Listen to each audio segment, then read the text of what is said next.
ہوتے تو ہم میں سے کوئی یہ نہ کہتا کہ زمانہ آخر ہو ہے، یا زمانوں کے درمیان میں ہوتے تو کوئی بھی مرد خدا کم از کم یہ بات نہ کرتا۔ اس لیے یہ اگر بار بار اس بات پر زور دیا جاتا ہے کہ یہ آخری وقت ہے، تو اس کے پیچھے وجہ ہے کہ آخری وقت میں ہم رہ رہے ہیں، یہ سچائی ہے، یہ حقیقت ہے جس وجہ سے اس زمانے کو آخری زمانہ کہا جاتا ہے۔ اگرچہ دلہن کے اٹھائے جانے کے لیے ہو سکتا ہے کہ چند گھنٹے یا چند دن درکار ہوں، یا چند منٹ درکار ہوں، چند سیکنڈ درکار ہوں، لیکن حقیقت یہ ہے کہ یہ آخری وقت ہے۔ بالکل ہم شام کے وقت میں رہ رہے ہیں، شام کے وقت میں خدا اپنی باتیں جو ہے وہ اپنے لوگوں پر ظاہر کرتا ہے۔ جب ہم دیکھتے ہیں اسحاق اپنی بیوی کو لے کر آیا اپنے گھر میں، اپنے اس خیمے کے اندر، تو وہ شام کا وقت تھا۔ تو اب بھی ہم ایک شام کے وقت میں جا رہے ہیں، جبکہ دلہا آنے والا ہے اور وہ اپنی دلہن کو اس خیمے میں جو خدا کی دلہن اور اس کے دلہے کا وقت ہے، اس وقت کو گزارنے کے لیے میرے جو یہ شام کا وقت ہے، اور اس شام کے وقت میں کسی وقت جو ہے یہ کام ہونے والا ہے۔ اب ہم دیکھتے ہیں کہ یہ جو نسل ہے یہ اس کی نسل ہے جس شخص کی باڈی چینج ہوئی تھی۔ ابھی تھوڑی دیر پہلے ہم بات کر رہے تھے کہ باڈی چینج ہوئی تھی ابراہیم، اس پر خدا کے بندہ نے، بھائی ابراہیم نے بات کیا کہ انہوں نے کہا کہ یہ ابراہیم کی باڈی چینج ہوئی تھی، 99 برس کا تھا، اور 99 برس کا ہو کر اور 99 برس کی سارا تھی، 99 برس کی عمر کے اندر وہ بیٹی یا بیٹا پیدا نہیں کر سکتی تھی۔ یہ بیسیکل بدن تبدیل ہوئے تھے، خدا نے باڈی چینج کی۔ ٹھیک ہے، یہ جو باڈی چینج کا وقت ہے، یہ جو باڈی چینج کا کام ہے، یہ کیسے ہوتا ہے؟ کیونکہ خدا نے ابراہیم کے ساتھ وعدہ کیا تھا، اور دلہن جو ہے وہ اس کے ساتھ بھی خدا نے وعدہ کیا ہے۔ ہم دیکھتے ہیں کہ جب وہ یہی ابراہیم اپنے بیٹے کے لیے رشتے کی بات کرتا ہے، تو اس وقت وہاں پر اور بھی بہت ساری لڑکیاں ہیں، پانی بھرنے کے لیے وہاں پر آئی ہیں، اور باقی بہت ساری باتوں میں ان کا جو مطلب کہ آپ کہہ سکتے ہیں کہ بیک گراؤنڈ جو ہے وہ ربکا سے ملتا جلتا ہے، مگر ربکا ایک ایسی عورت ہے جس کے ساتھ اسحاق کی نسبت جو ہے وہ ہونا ضرور تھی۔ تو اسی طرح سے ہم دیکھتے ہیں کہ آج بھی بہت ساری جماعتیں، بہت سارے لوگ ایسے ہیں، لیکن دلہن کے ساتھ خداوند کا وعدہ ہے۔ ٹھیک ہے، ابراہیم جو ہے اس کے زمانہ کے اندر کیا ہوا تھا؟ سدوم اور عمورہ کو خدا نے آگ اور گندک سے جلا دیا تھا، لیکن ابراہیم کے ساتھ خدا کا وعدہ تھا۔ جس کے ساتھ خدا کا وعدہ تھا اس کو خدا نے اس کے بدن کو تبدیل کیا، حالانکہ وہ 100 برس کا ہو رہا تھا۔ اب 100 برس کا ہونے کے باوجود اس کے پاس باڈی چینج کا مکاشفہ موجود تھا کہ باڈی چینج ہوگی اور ہوتی ہے۔ اور بالکل اسی طرح سے آج کا جو ہمارا وقت ہے، اس وقت کے اندر بھی ہم دیکھتے ہیں کہ وہاں پر ایک طرف اس کی باڈی چینج ہوئی، دوسری طرف کیا ہو رہا تھا؟ دوسری طرف تباہی اور بربادی تھی۔ آج بھی ایسے ہی ہے، جو ہی دلہے کا آنا ہوگا تو بدن تبدیل کیے جائیں گی، اور دوسری طرف تباہی اور بربادی ہے۔ ہر زمانہ کے اندر خدا نے کبھی بھی مشابت کو ہٹنے نہیں دیا، خدا اپنی مشابت کو ملا کر لے کر چلتا ہے۔ جس ذات کا نام خدا ہے وہ کبھی بھی اپنے نظام کو اس کے اندر خلط ملط نہیں آنے دیتا، وہ اس نظام کو گڑبڑ نہیں ہونے دیتا، کیونکہ یہ خدا کا کام ہے۔ اور خدا نے ہم پرانے عہد نامے سے لے کر، یعنی کہ شریعت سے پہلے سے لے کر شریعت اور شریعت کے بعد صحائف الانبیاء اور فضل کے زمانہ میں بھی، ان تمام چیزوں کو جب ہم ٹیلی کر کے دیکھتے ہیں تو خدا کا نظام، خدا کی محبت، خدا کی ترتیب ساری کی ساری ایک جیسی نظر آتی ہے۔ آمین۔ کیونکہ جیسے خدا یہاں پر یعقوب کے ساتھ بات کر رہا ہے، یعقوب کو اس نے گہری نیند کے اندر بھیج دیا، تو یہ شام کا وقت تھا۔ بالکل ہم بھی شام کے وقت میں رہ رہے ہیں۔ کہیں پر میں سمجھتا ہوں کہ کوئی بندہ اگر عقل سے بائبل کو پڑھے گا تو وہ تو ہو سکتا ہے کہ بائبل کے بارے میں کچھ اس کے خیالات بدل جائیں، لیکن جو بندہ بھی مکاشفہ، بائبل کو مکاشفہ سمجھ کر لے گا، اس کی زندگی میں حالات کچھ بھی ہو جائیں لیکن وہ اس بات کو کبھی قبول نہیں کرے گا کہ بائبل چینج ہو چکی ہے، اس لیے کہ اس نے مکاشفہ کے ذریعے سے جانا ہے کہ ہر ایک چیز مل رہی ہے، ہر ایک چیز آپس میں مشابت رکھتی ہے۔ آمین۔ کیونکہ اگر پہلا آدم جو ہے اس کی بیوی آدم سے ملتی جلتی تھی، تو دوسرے آدم کی بیوی جو ہے وہ بھی یعنی کہ ابن آدم سے ملتی جلتی ہے۔ اب بائبل کہیں پر چینج ہوتی ہوئی ہمیں دکھائی نہیں دیتی، بلکہ بائبل کا ہر ایک نقطے کے ساتھ پورا ہوتا دکھا، اس کا ہر ایک شوشہ جو ہے شوشے کے ساتھ مل رہا ہے، یہاں تک کہ انسانی عقل، سائنسدان، فلاسفر جو ہے یہاں پر آ کر ناکام ہو گئے ہیں۔ وہ اس بات کو آگے سمجھنے سے قاصر ہے کیونکہ ان کے اوپر یہ باتیں نہیں کھلی۔ ابراہیم کے زمانہ کے اندر جتنے بھی لوگ تھے وہ اس بات کو نہیں سمجھ سکتے تھے کہ یہ باڈی چینج کا مکاشفہ کیا ہو سکتا ہے. لیکن 100 سال کا ابراہیم ہو گیا تھا, اس عمر کے اندر بھی اس کا بدن تبدیل ہوا, تو یہ اس وقت کے علماء کی وجہ سے نہیں ہوا تھا, یہ بیسیکل مکاشفہ کی بنیاد پر ہوا تھا. آمین. تو جس کو مکاشفہ ملا اس کی نسل کیا کر رہی ہے, اس کی نسل بھی بالکل ویسی ہے, اسحاق بھی ویسا ہے, یعقوب بھی ویسا ہے, یوسف بھی ویسا ہے. بے شک, اور یہ بے ساری شک. لڑی کون سی ہے؟ یہ لڑی بیسیکل ابراہیم کی جسمانی نسل نہیں ہے, یہ ایمان کے لحاظ سے اس کی بڑھنے والی نسل تھی, اور ایمان کی یہ نسل بنیادی طور پر یہ ایماندار نسل تھی. آمین. کمزوریاں بھی آئی ان کے اندر. یعقوب کے اندر کتنی بڑی کمزوری آئی, جی ہم سب اس بات سے واقف ہیں. لیکن اس کے باوجود بھائی برانم کہتے ہیں کہ یہ جو یعقوب تھا یہ اس فضل کی نمائندگی کرتا ہے جو آنے والے وقت میں ہونے والا تھا, اور یہ اس پر فضل ہوا جی کہ شام کے وقت میں اس پر خدا ظاہر ہوا. ہاللویہ. جی بھائی آگے پڑھیں گے. وہ لیٹ گیا,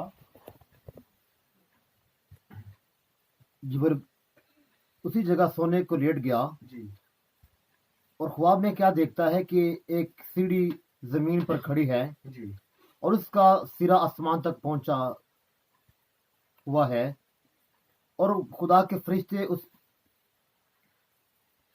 پر سے چڑھتے اترتے ہیں. یہ خواب جو ہے یعقوب نے دیکھا, ایک سرا آسمان تک لگا ہوا ہے, ایک سرا زمین تک ہے, یعنی کہ سیڑھی کا جو نچلا سرا ہے وہ زمین کے ساتھ لگا ہوا ہے, جی اوپر والا سرا جو ہے وہ آسمان کے ساتھ اٹیچ ہے, اور اس کے اوپر کیا ہو رہا ہے, فرشتے جو ہیں چڑھتے اترتے ہیں. اترتے ہیں. خداوند اس کے اوپر کھڑا کہہ رہا ہے, یعنی کہ وہ جو اوپر والا کنارہ ہے نا اس کے اوپر خداوند کھڑا کہہ رہا ہے, یعقوب سے کہہ رہا ہے, اس لیے کیونکہ یعقوب وعدے کے فرزندوں میں سے تھا, آمین آمین. خدا کے کلام کا فرزند تھا, خدا کے کلام کے ساتھ کھڑا ہونے والا شخص تھا, بے شک, اور بے خدا شک. کے کلام کے ساتھ کھڑے ہونے والے شخص ابراہیم کی نسل میں سے تھا, Thank you, جس کی وجہ سے Jesus. خدا سیڑھی کے Hallelujah. اوپر والے کنارے پر کھڑا ہو کر یعقوب سے بات کر رہا ہے, یعقوب سے ہم کلام ہو رہا ہے, یعقوب سے گفتگو کر رہا ہے. کیا Amen. گفتگو کر رہا ہے؟ جی بھائی آگے پڑھیں گے. میں خداوند تیرے باپ ابراہیم کا خدا, میں تیرے باپ ابراہیم کا خدا. خدا اپنا تعارف کروا رہا ہے, یعقوب پر اپنا آپ ظاہر کر رہا ہے, لیکن کیسے وقت میں؟ شام کے وقت میں وہ ظاہر کر رہا ہے. ہاللویہ. آج بھی شام کے وقت میں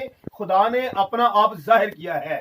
خدا نے دلہن پر ساتویں مہر کھولی ہے کہ بیسیکل ساتویں مہر ہے کیا, لوگ نہیں جانتے تھے, لوگوں پر پہلی مہر کا بھی نہیں پتا تھا, پہلی اور دوسری مہر کی بھی غلط تشریح کرتے تھے, لیکن ساتویں مہر کھلی تو کس پر کھلی؟ دلہن پر, اور شام کے وقت میں کھلی. آمین, یہ آمین. اینڈ ٹائم آخری وقت میں آ کر یہ مہر کھلی, اور یعقوب پر بھی خدا اپنی بات ظاہر کر رہا ہے, خدا اپنی بات کھول رہا ہے. Thank you, Jesus. Praise God.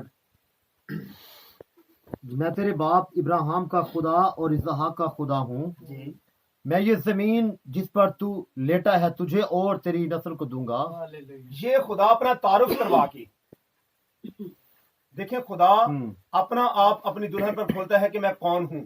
بے شک بے شک. رسول پولس نے کہا کہ خدا کی لمبائی, چوڑائی, اونچائی اور گہرائی کو معلوم کر سکیں. تو جس دور میں پولس کہہ رہا تھا, اس دور میں پولس یہ بھی کہہ رہا تھا کہ اب ہمیں آئینے میں دھندلا دکھائی دے رہا ہے. اس آئینے میں دھندلا دکھائی دینے کے زمانے میں وہ چڑائی اور لمبائی میں معلوم کرنا چاہ رہا تھا. وقت گزرا, وہ ان 7 کلیسیاؤں میں سے, 7 کلیسیائی زمانوں میں سے پہلے زمانے کا پیغمبر تھا. دوسرا زمانہ آیا, تیسرا, یعنی کہ سیڑھی کے 7 سٹیپ آپ کر لیں. اور پہلے سٹیپ پر وہ کیا کر رہا ہے؟ پہلے سٹیپ پر وہ اس بات کا بیان کر رہا ہے کہ ہمیں دھندلا دکھائی دے رہا ہے. جی اب آپ اندازہ کریں کہ جو سٹیپ بائی سٹیپ آپ 7ویں سٹیپ کی طرف جاتے ہیں تو واضح طور پر یہ شام کا وقت ہے, اور یہ شام کے وقت کا پیغام ہے, جس کے اندر واضح طور پر بات کھل جاتی ہے کہ یہ خدا کی لمبائی چڑھائی کیا تھی. لوگ خدا کو تثلیث مانتے رہے, لوگ خدا کو کچھ اور انداز سے جو ہے وہ مانتے رہے. تثلیث کی بھی مختلف تشریحیں ہیں, کوئی ایک تشریح نہیں ہے. تثلیث ماننے والوں میں بھی فرق تشریح ہے, کوئی کہتا ہے نہیں خدا کے قانون ہے, کوئی کہتا ہے یہ ہے. لیکن کیا ہوا کہ 7ویں کلیسیائی زمانے کے ساتھ جو شام کا وقت تھا, خدا نے اپنا آپ کھول کر بیان کیا, میں ہوں کون. بے شک. یہاں پر یعقوب کے ساتھ بھی اس نے ایسے کیا, میں ہوں کون, میں تیرے باپ یا ابراہیم کا خدا ہوں, اسحاق کا تیرے خدا باپ ہوں. اسحاق کا خدا ہوں. اب میں کیا کروں گا؟ تیرے ساتھ اپنا کلام کرتا ہوں. آمین. میں تجھے کیا کروں گا؟ یہ زمین دوں گا. یہ زمین دینے کی خدا نے بات کی ہے, بالکل. لیکن کس کے ساتھ بات کی ہے؟ شام کے وقت اس فضل کے فرزند, اس وعدے کے فرزند جس کا نام یعقوب ہے, اس کے ساتھ اس نے بات کی. حالانکہ یہ آیا کہاں سے؟ بیر سبا سے آیا ہے, جی جی. اور بیر سبا سے آ کر حران کی طرف یہ چلا ہے. جی بھائی آگے پڑھیں گے. جی تیری نسل کو دوں گا جی اور تیری نسل زمین کی گرد کے ذروں کی مانند ہوگی اور تو مشرق اور مغرب اور شمال اور جنوب میں پھیل جائے گا جی اور میں زمین کے سب قبیلے تیرے اور تیری نسل کے وسیلہ سے برکت پائیں گے.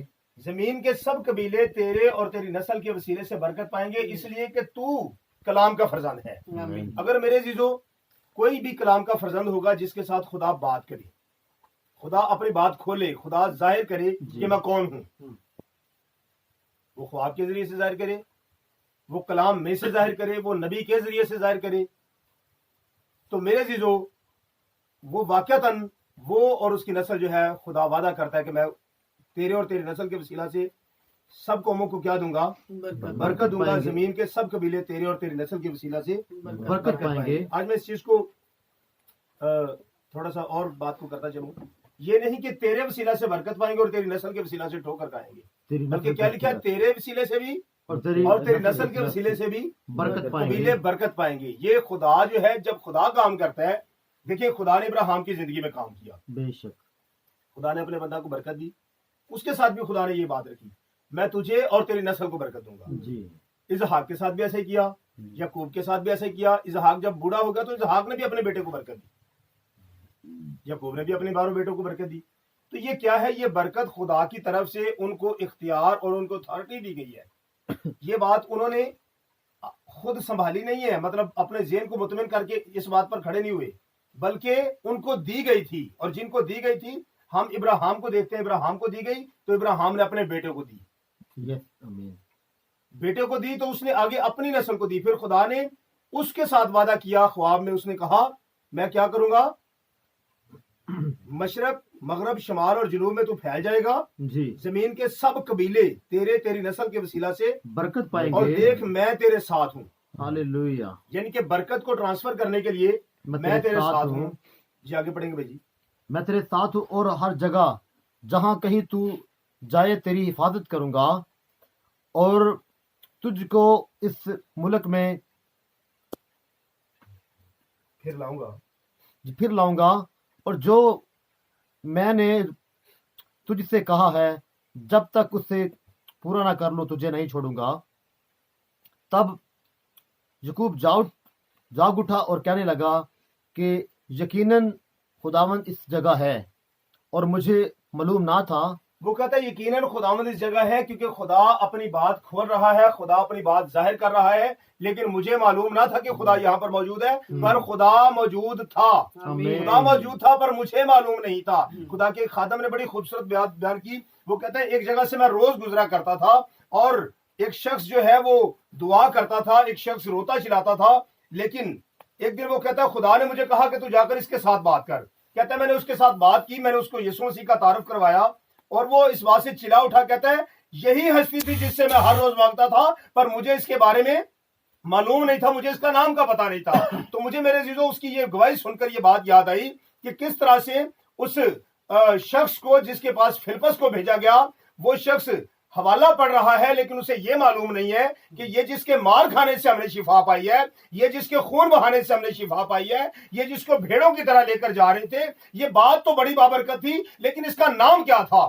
رسول ایک عبادت خانہ کے اندر گیا اور وہاں پر اس نے دیکھا وہاں پر لکھا ہوا ہے کہ نامعلوم خدا کے لیے. میرے عزیزو جس کو لوگ نامعلومیت کی حالت کے اندر عبادت کر رہے تھے، اس نے اپنا آپ ظاہر کیا، میرا نام یسوع ہے. سول سے اس نے کہا میں یسوع ہوں جسے تو ستاتا ہے. یہاں پر یعقوب سے اس نے کیا کہا؟ میں تیرے باپ ابراہیم کا خدا ہوں، تیرے باپ اسحاق کا خدا ہوں. تو میرے عزیزو خدا اپنا تعارف کرواتا ہے.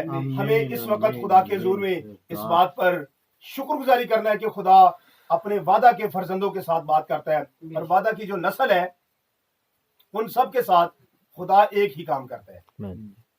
ابراہیم کے ساتھ خدا نے وہی کام کیا، باڈی چینج کی. اسحاق کو خدا نے وہی نمائندگی دی تاکہ وہ کیا کر سکے، اس ماں کے خیمے کے اندر اپنی دلہن کو لے کر آ سکے. اور یعقوب کے ساتھ بھی کیا ہوا؟ اس کے دھوکے باز کے معنی رکھنے کے باوجود اس کو کیا کیا؟ اس کے ساتھ ہم کلام ہوا. تو میرے جو یہ ہمارے زمانہ کے لیے یہ فضل کے زمانہ کی تصویر ہے. آئیے ہم تھوڑی دیر کے لیے اپنی آنکھوں کو بند کریں اور خداوند کے حضور میں اس بات کے لیے